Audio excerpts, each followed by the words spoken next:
Good morning friends, success की में आपका स्वागत है।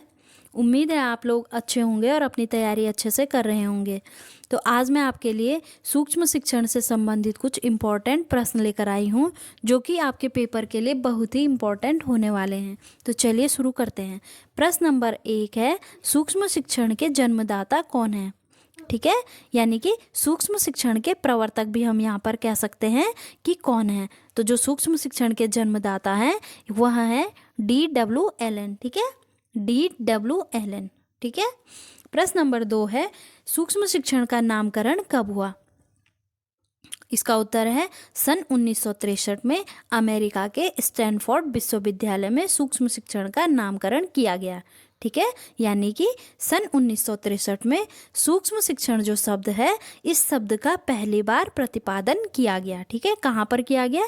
अमेरिका के स्टैनफोर्ड विश्वविद्यालय में। ठीक है। प्रश्न नंबर 3 है, भारत में सूक्ष्म शिक्षण की शुरुआत कब की गई? यानी कि सन 1963 में तो अमेरिका में शुरू की गई थी, लेकिन भारत में जो सूक्ष्म शिक्षण की शुरुआत है वह पहली बार कब की गई? तो यह की गई सन 1967 में D.D. तिवारी के द्वारा। किसके द्वारा? D.D. तिवारी के द्वारा, जो कि एक प्रोफेसर थे। ठीक है, कहाँ पर थे यह government central pedagogical institute Allahabad में एक प्रोफेसर थे। ठीक है,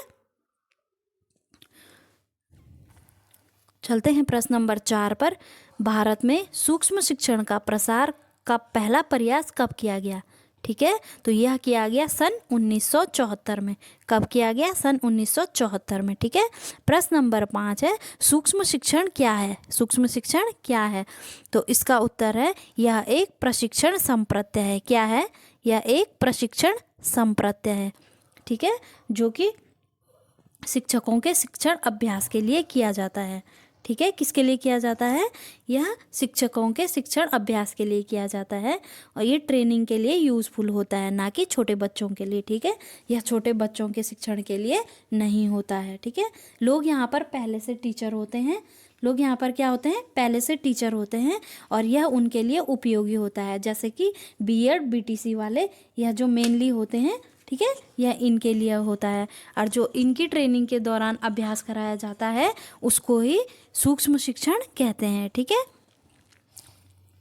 प्रश्न नंबर 7 है, NCERT के अनुसार सूक्ष्म शिक्षण के कितने पद हैं? ठीक है, यानी कि NCERT ने सूक्ष्म शिक्षण के कितने पद बताए हैं या दिए हैं? तो इसके 6 पद NCERT ने बताए हैं। ठीक है। प्रश्न नंबर 8 है, सूक्ष्म शिक्षण का प्रथम पद होता है, यानी कि सूक्ष्म शिक्षण का जो पहला पद है वह कौन सा है? तो वह है योजना बनाना। ठीक है, क्या है पहला पद? योजना बनाना। प्रश्न नंबर 9 है, सूक्ष्म शिक्षण का समय कुल कितने मिनट का होता है? यह प्रश्न जो है यह बहुत ही मोस्ट इम्पॉर्टेंट है कि जो सूक्ष्म शिक्षण का समय है वह कुल कितने मिनट का होता है? तो यह होता है 36 मिनट का। कितने मिनट का होता है? 36 मिनट का। ठीक है। प्रश्न नंबर 10 है, क्लिफ्ट के अनुसार सूक्ष्म शिक्षण के कितने चरण बताए हैं? यहाँ पर जो क्लिफ्ट महोदय थे, इन्होंने सूक्ष्म शिक्षण के कितने चरण बताए थे? ठीक है, तो इन्होंने 3 चरण बताए हैं। पहला है ज्ञान निर्माण करना, यानी कि प्लान करना, बच्चे को कैसे पढ़ाना है यह सब पहले से तैयार करना। ठीक है। दूसरा है कौशल अर्जन करना। कौशल अर्जन करना यानी कि बार बार अभ्यास करके बच्चों को यह सॉल्व करने के लिए कि वह कैसे बेहतर कर सकते हैं। ठीक है, यहाँ पर अभ्यास करके दोहराकर यहाँ पर कौशल अर्जन किया जाता है। और तीसरा है स्थानांतरण। ठीक है, स्थानांतरण का मतलब है कि जो यहाँ पर सीखा है, ठीक है, उसको स्कूल में जाकर प्रयोग करना। ठीक है, तो क्या बताए हैं क्लिफ्ट ने? 3, ज्ञान निर्माण, कौशल अर्जन और स्थानांतरण। ठीक है। प्रश्न नंबर 11 है, सूक्ष्म शिक्षण प्रयोग किया जाता है। जो सूक्ष्म शिक्षण होता है वह प्रयोग किया जाता है, तो वह कहाँ पर प्रयोग किया जाता है और किसके लिए किया जाता है?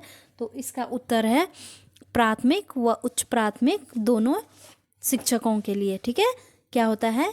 जो प्राथमिक विद्यालय वाले होते हैं और उच्च प्राथमिक वाले होते हैं, यह दोनों छात्राध्यापकों वाले, हम छात्राध्यापक भी इनको कह सकते हैं, छात्राध्यापकों के लिए यह प्रयोग किया जाता है। ठीक है। प्रश्न नंबर 12 है, अर्जित कौशलों का वास्तविक रूप में प्रयोग करना किस चरण के अंतर्गत आता है। ठीक है, यहाँ पर क्या कह रहा है कि जो अर्जित कौशल होते हैं इनका वास्तविक रूप में प्रयोग करना किस चरण के अंतर्गत आता है।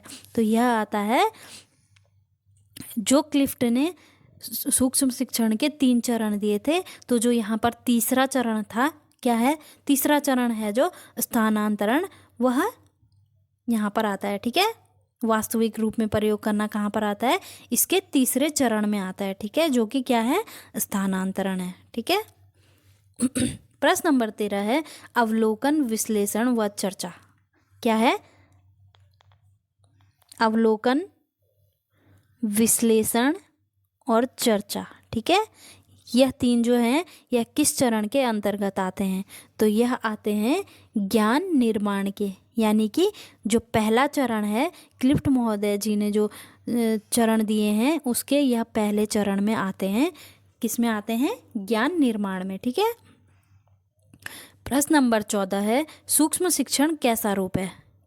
जो सूक्ष्म शिक्षण है यह कैसा रूप है। ठीक है, तो यह क्या है, एक लघु रूप है, यानी कि यह क्या है, एक छोटे समूह के लिए किया जाता है। ठीक है, यहाँ पर 5 से 10 लोगों के लिए यह अभ्यास किया जाता है और यहाँ पर जो पाठ्य वस्तु होती है वह भी सीमित होती है। ठीक है। आज का लास्ट प्रश्न है, कौन सी शिक्षण प्रणाली में छात्रों की संख्या कम होती है। ठीक है, क्या है कि जो कौन सी ऐसी शिक्षण प्रणाली है जिसमें छात्रों की संख्या लिमिट होती है या कम होती है। तो यह है सूक्ष्म शिक्षण। ठीक है, क्या है, सूक्ष्म शिक्षण। यहाँ पर क्या होता है कि जो बच्चे होते हैं वह फिक्स होते हैं, 5 या 10। ठीक है, इतनी संख्या में बच्चे होते हैं। ठीक है, और यहाँ पर टाइम भी लिमिट होता है। ठीक है, टाइम भी फिक्स होता है, बच्चे भी फिक्स होते हैं। ठीक है, और जो पाठ्य वस्तु होती है वह भी क्या होती है, फिक्स होती है। ठीक है, तो आज के लिए इतना ही। मिलते हैं हम कल नेक्स्ट वीडियो में। तब तक के लिए आप पढ़ते रहिए, प्रयास करते रहिए। धन्यवाद।